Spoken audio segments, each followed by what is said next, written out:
Craftsman Days are here at Lowe's with big savings on the tools you need. Save $100 on the Craftsman V20 6-tool power tool combo kit, now at $199. No matter what the project is, Craftsman's high-quality, high-performance products empower you to build on.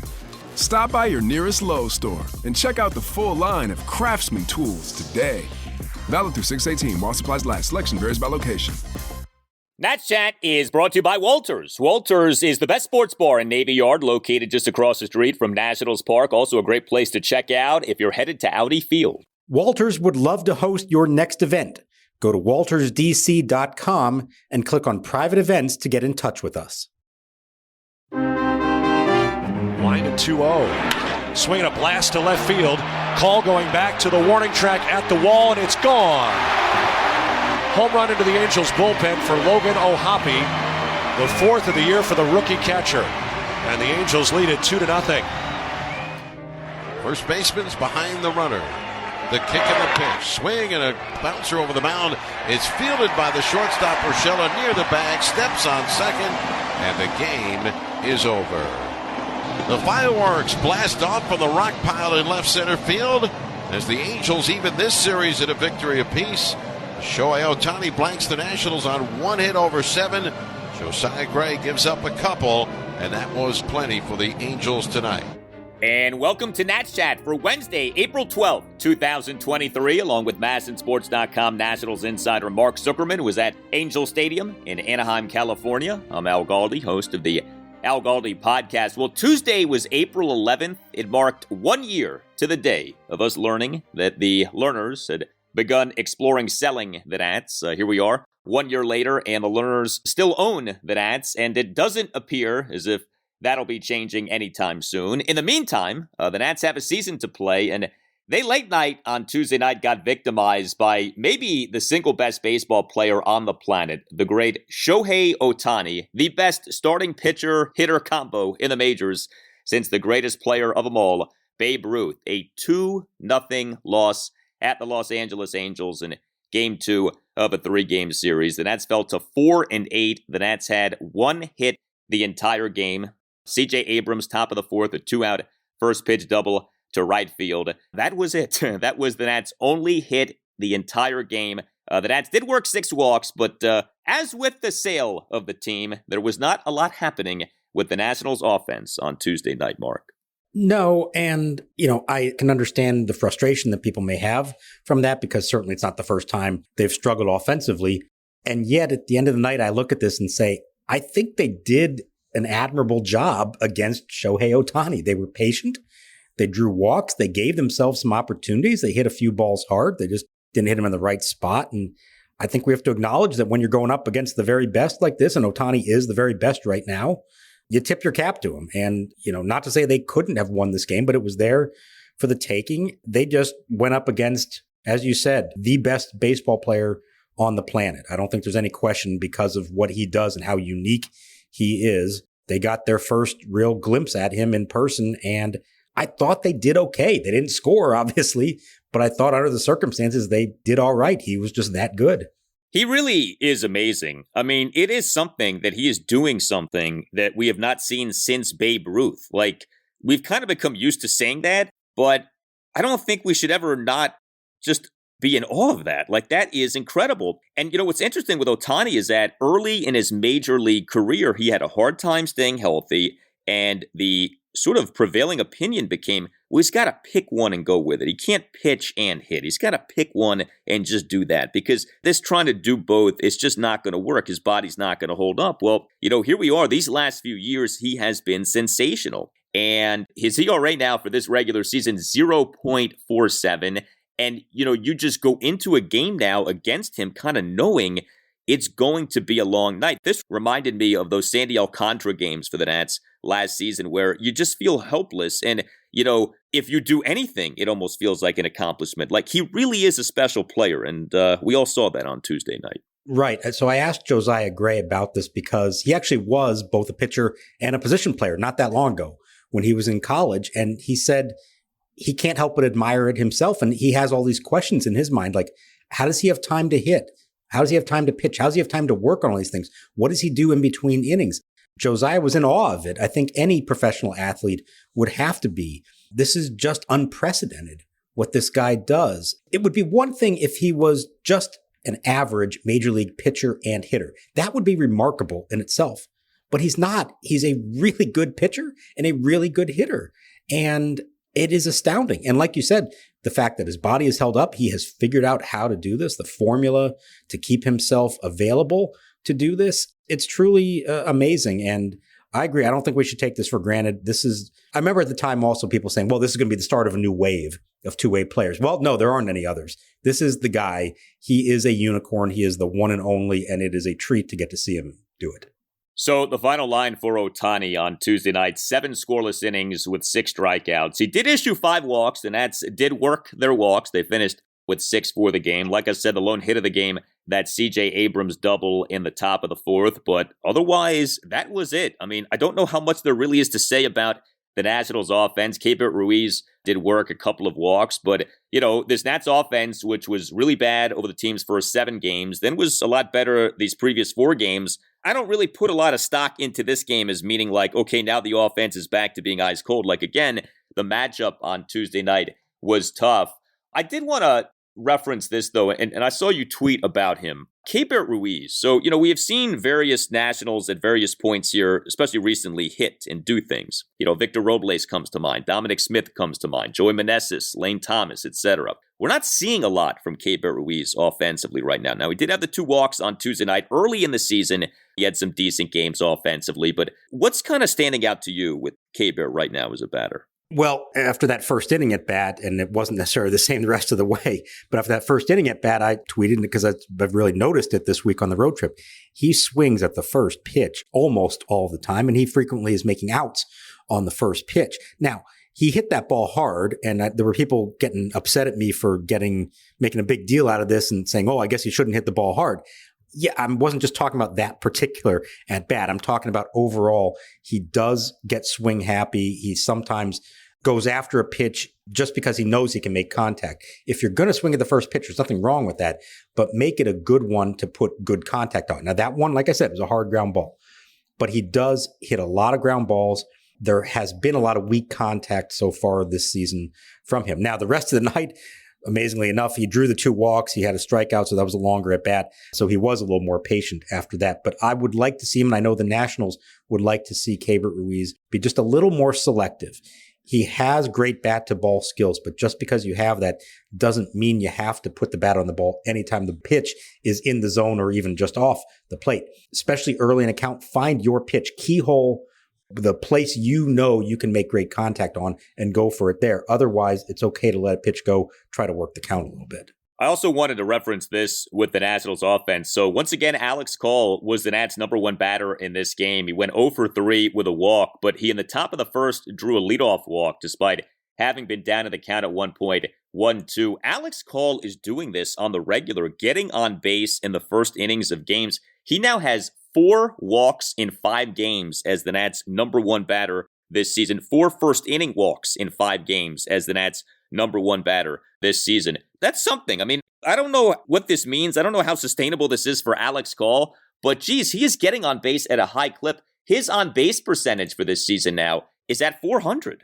Yeah, I think he has 9 walks overall, which is among the league leaders. And that's a guy who wasn't playing every day, at least from the outset. He understands who he is, what he can be. And if you're going to be at the top of the lineup and you got that first at bat of a game, we hear the best leadoff hitters talk about it all the time. Get up there and make the guy work. Let everyone else in the dugout see what he has. Even if you don't reach base, it gives the other guys a sense of what that pitcher has on a given night, what he's going to, what he's staying away from. In the best case scenario, you work the count and then you do reach base and ultimately score. He's done a good job of that. And, for now, I think you stick with him as your leadoff hitter. I know Lane Thomas was the opening day guy, and Lane's done fine this year. He hasn't been bad at all. But I think what Alex Call is doing, showing that ability to be patient, showing an ability to call time and not let the pitch clock dictate things. He's doing that a lot as well. I like the way he's approaching this, and I think until he's not successful at it, you stick with it.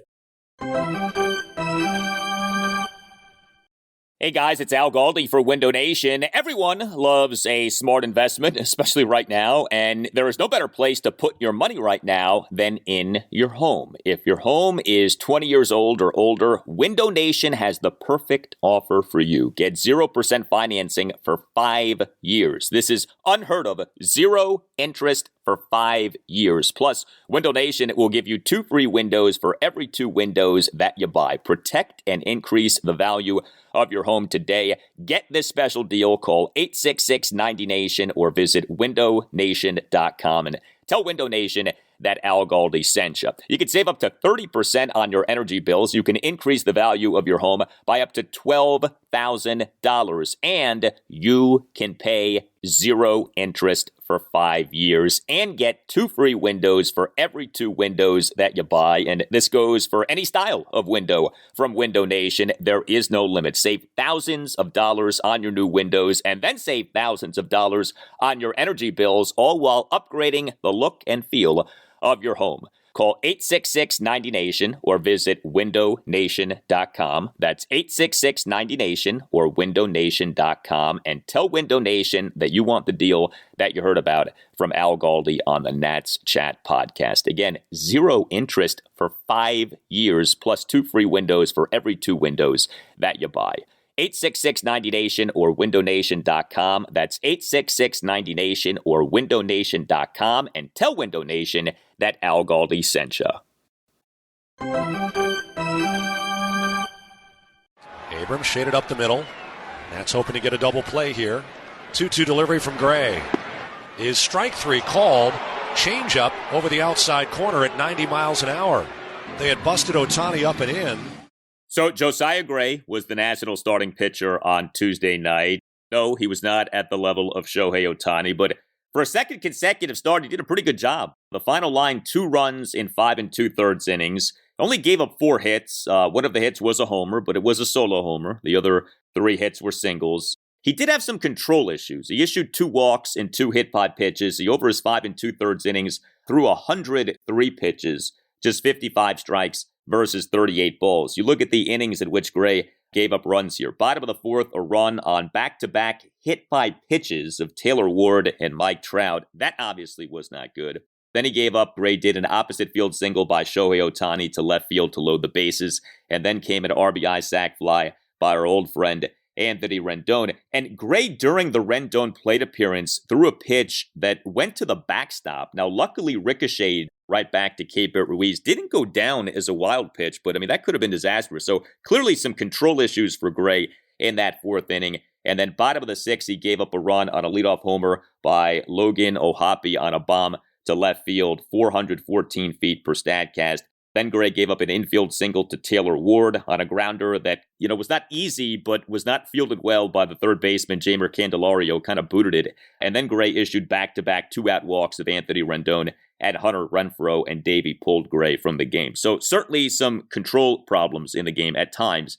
But, the overall run prevention was pretty good. And I guess the first impression can kind of shape your future impressions off what we saw in his first outing of this regular season. April 1st, the 7-1 loss to the Atlanta Braves at Nationals Park, 5 runs in 5 innings, giving up 3 homers. He's been appreciably better since then. And so, I don't know, maybe I'm letting that skew my interpretation of things, but what we saw late night on Tuesday night from Gray, I thought was overall pretty good. Yeah, I agree. He was wild at times. If you look at his strike zone plot, there are a number of not just misses, but really bad misses with all of his pitches. And yet, there's still a lot of strikes and still a lot of very well executed pitches. And what he did in this one that maybe we didn't always see from him last year is that as things maybe started to teeter on the brink of disaster, he buckled up and he got out of it. That bases loaded jam in the 4th. He gets Rendon to hit the sac fly and then gets a double play at Hunter Renfroe. So an inning that could have really gone sideways on him. Instead, it's just the 1 run. So that was good. The thing that he did in this start that I really liked is he used his full arsenal in a way probably more so than we've seen in any of his starts. He officially threw 6 different types of pitches, and he threw his 4-seam fastball, the fewest of all the regular ones, 12. He threw 12 sinkers as well, 20 cutters, which we see him now growing in confidence with that new pitch, 26 curveballs, and 32 sliders. So he's able to mix it up and not just rely on one pitch. He was getting outs with a bunch of different pitches, including my favorite pitch of the night from him, a changeup to Shohei Ohtani that was perfectly placed on the lower outside corner. I didn't realize this until Josiah mentioned it after the game in his interview. The changeup to Ohtani, that's the first changeup I threw all year, so if I can throw them more all like that, that'd be awesome. I mean, if you can locate it like that to that kind of hitter, you probably want to throw that one a few more times. Hopefully he gains some confidence from that, because I think we can agree that what we've seen of him over the last 2 seasons, he's at his best when he has a full arsenal and doesn't have to just rely on 1 or 2 things, and especially when he doesn't have to rely too much on the 4-seam fastball. He threw the kitchen sink at them in this game and had success. I think that's a great lesson for him. It worked. I mean, I always kind of wonder of like, is there such a thing as too much variety and like too much versatility, you know, like when you're throwing, 4, 5, 6 different pitches in a game, like, is that ideal? But, everyone's different. And maybe for this particular lineup, that's what sort of fit the game plan best. And so you do that. Every approach doesn't have to be the same. He does still kind of come off as a guy who's trying to find himself in terms of like, what is he as a pitcher? What does he want to throw? But clearly the results these last 2 games have been better. I mean, it was alarming what we saw in that first game. And I know it's the Braves. I get that. But I mean, it was like all offseason, got to get the home runs down, goes out there, 2 batters in, 2 home runs, give it up, 5 runs in 5 innings. They're like, oh boy. Well, it's been a lot better these last 2 games. And so if you end up looking at that first game as kind of like, all right, an unfortunate beginning to the season, but, not necessarily like instructive on the season that he's going to have, then I think we can all live with that. So it was good to see him do as he did. The Angels, I don't know what to make of them as a team. It's always hard to have faith in them. They are perennial underachievers. But I do think that the lineup is legit. This is not an easy lineup to navigate. I mean, this guy Ohtani as a number 9 batter, a lot of people think he's going to be really good. So, you do 2 runs in 5 2/3. That's a pretty good job. And then with the Nats bullpen in this game, it was kind of funny because it didn't always feel like the pen was doing great, especially with Anthony Banda pitching. But the pen ended up doing well for a second consecutive game. 2 Nats relievers combined for 2 1/3 scoreless innings with 4 strikeouts. Thaddeus Ward, 1 2/3 scoreless innings with a couple of strikeouts. Came into the game, bottom of the 6th, bases loaded, 2 outs. Nats down 2-0. Here's the pitch. Strike 3 called. Backdoor slider. Caught him looking.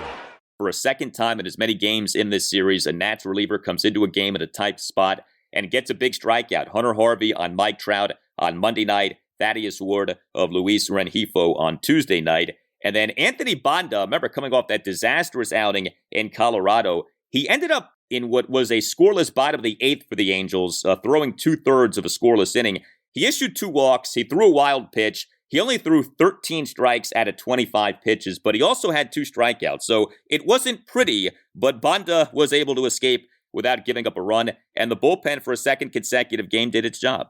And one of those strikeouts for Banda was of Shohei Ohtani. So he figured it out. It's not always the prettiest thing to watch him pitch, but he does have good stuff you can see. If he can locate it, he can be effective. But when he doesn't locate, it gets ugly. I thought Thad Ward's first batter in, I mean, you talk about throwing a Rule 5 pick in, I believe, his 3rd career appearance into the fire. Bases loaded in a close game still.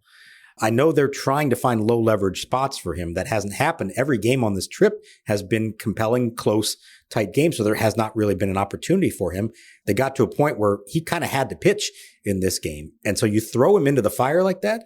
And for him to come out of that with a big strikeout, you could see how fired up he was walking off the mound and then come right back at the next inning, a 1-2-3 inning. And I know he gave up a hit in the 8th, but overall, I think that was a nice appearance for him and got to be a confidence boost for a guy who we know opportunities are going to be limited this year, certainly opportunities in leverage spots. So that was good for him to get that. And listen, the Nationals pitching staff gave up 2 runs on 5 hits in this game. We can't fault them for anything. They absolutely gave their team a chance. It just was not to be with this lineup on this night against that particular starting pitcher. Hey, Nats Chat listeners, Tim Shovers here, producer of the podcast, to tell you about Game Time. Do you struggle sometimes to find tickets to your favorite events? Buying tickets to these shouldn't be stressful. That's why you should look into the Game Time app. It's even harder these days with the lack of paper tickets available on the street. If you're looking for tickets to Nats, DC United, or even the Drake concert this summer, Game Time offers the lowest price guarantee, event cancellation protection, and job loss protection. Game Time is the place for last-minute ticket deals. Forget planning months in advance. Game Time has deals on tickets right up to the day of the event. It's the fastest-growing ticketing app in the country for a reason. Get images of your seat before you buy so you know exactly what to expect when you arrive. Snag the tickets without the stress with Game Time. Download the Game Time app, create an account, and use code NATSCHAT for $20 off your first purchase. Terms apply. Again, create an account at gametime.co and redeem code NATSCHAT for $20 off. Download Game Time today. Last minute tickets, lowest price, guaranteed. We did have some Nats news during the day on Tuesday. The Nats did put outfielder Ildemaro Vargas on the 10-day injured list, retroactive to April 10th with a left shoulder strain. He suffered that in the 7-6 loss at the Rockies on Sunday. The corresponding roster move was the Nats calling up infielder Jeter Downs. He was recalled from AAA Rochester. Still no Luis Garcia for the Nats. Now, it was said that he was available to pinch hit, but he did not play in this game. He still has not played in a game since leaving that 10-5 win at the Rockies last Friday night due to a hamstring issue. But we are getting close with Luis. He was. I don't know if it showed on the broadcast. He was in the on-deck circle at the end of the game. He would have pinch hit for Michael Chavis. So, yes, he was available. I watched him pregame. He went through all the drills, everything. So, I think they are pretty confident. I'd be surprised now if he's not in the lineup on Wednesday for the series finale. I think they were just being a little careful one more time, especially on a cool night. You don't want the hamstring to go bad on you. But, I mean, let's talk about this. The last couple of days, you're without your top two second basemen. And they reached a point where they realized we can't proceed like this. They needed to have some kind of backup in case anybody else went down, particularly somebody who could play shortstop if anything happened to CJ Abrams. So that's why they made the move. Vargas is going to be out for a little while. He jammed that shoulder pretty good. They didn't use the exact word. The way he described it, I think he dislocated it and then he popped it back in on that diving play. And it's still obviously very sore from that. It'll take a little while for it to heal. So I think that's why they made the move. Jeter Downs was not off to a good start at AAA, 2 for 17. He is a one-time, big-time prospect of the Dodgers and the Red Sox who has just not been able to realize his potential, not even just in the big leagues, but at the AAA level. The Nats decided, hey, let's take a flyer on him. Was there all spring. They said, we don't really want him to be a backup. We want him to play every day at AAA. That would have been their preference. They're just at a point where they needed a healthy infielder on the roster. And so he got the call, and we'll see how long he stays up here. But I think, based on the evidence, that we should see Luis Garcia in the lineup on Wednesday, which is a good thing because they do need him in there. Yeah, I mean, a guy like that, with an offense that you're still not sure what to make of it, and I think, expectations still aren't exactly sky high. Someone like that certainly could help as the Nats try to come through with what would be a winning trip out west here. 3-3 is the record on this trip. There have been some wild games. Certainly we had those at the Rockies. But, you look at the losses on this trip, 1-0 at the Rockies, 7-6 at the Rockies, 2-0 at the Angels. I mean, respectable. We're seeing the Nats actually have a pretty good trip here out west, and the opportunity to close it out with a win on Wednesday in a game being started by the man who does not lose as a national starting pitcher, Mackenzie Gore, going to try to make it 3 for 3 in terms of pitching well and starts so far in this regular season. It's a 4:07 start time on Wednesday afternoon. That would be nice. The Nats are going to get themselves an off day finally on Thursday. I haven't had one in this month of April. To go into that off day with a win in a game started by Mackenzie Gore, and a win that would cap a 4-3 trip out west, I think most people would sign up for that. I know I would. Can we call this a big game? Can you say that on April 13th when it's the Nats and the Angels? I don't know, but I kind of feel like it is. I think you're right. It would set a very different tone, I think, to go home having had a winning road trip, taking 2 of 3 against the Angels on the road, and for Mackenzie Gore to further establish himself as the guy in this rotation. You got 2 very good starts from Josiah Gray on the trip. You have a chance at 2 very good starts from Mackenzie Gore and 3 overall for him. Yeah, I think it's kind of a big one. And just like I was interested to see how Josiah would handle the big names in the Angels lineup, I'm very interested to see how Mackenzie Gore handles those guys when he faces them on Wednesday afternoon. And to tie it back to Ohtani and how they struggled there and just the lineup in general, here's what I think we've figured out through 12 games. Against good starting pitching, they really don't do much. most of those losses and the offensive games where they just have not done much, they've been against very good pitching. The games where they have had success have been against lesser starting pitching, and that's okay. We've seen that. Well, on Wednesday, the Angels have Griffin Canning making his first big league start in a couple of years. He had injuries. He's being called up for this start, so he didn't even make the team out of spring training. So an opportunity, perhaps, to face a guy who is not Ohtani, obviously, and maybe get something going again offensively. And if that's what they end up being, a team that struggles against good pitching but has success against lesser pitching, that's all right.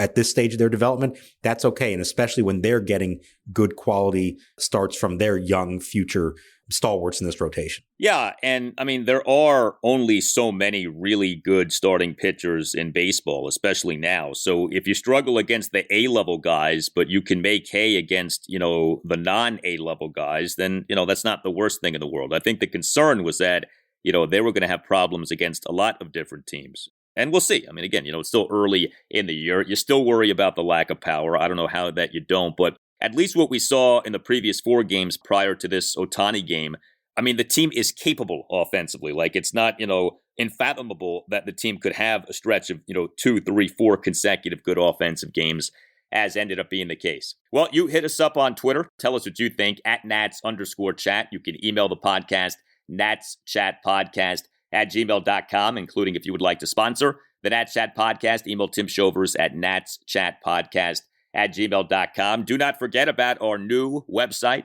It is terrific, natschatpodcast.com. You can listen to episodes there. You can find access to how to get Nats Chat Podcast merchandise like a t-shirt. Go to natschatpodcast.com. Also, keep in mind, we do a new episode after every Nationals game day. So, if you're not necessarily looking to listen to 30 minutes of Nats talk after each game day, just like the first 10 minutes of each show, get a quick recap of like the main points from the game.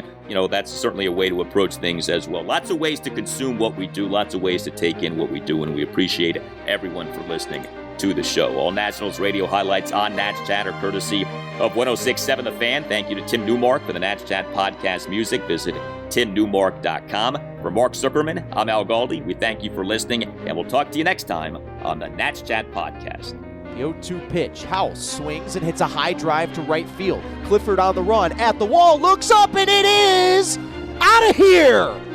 Brady House goes Apo Taco. And it's a 1-run game. I told you he was going to hit one tonight. Hit double-digit home runs in batting practice.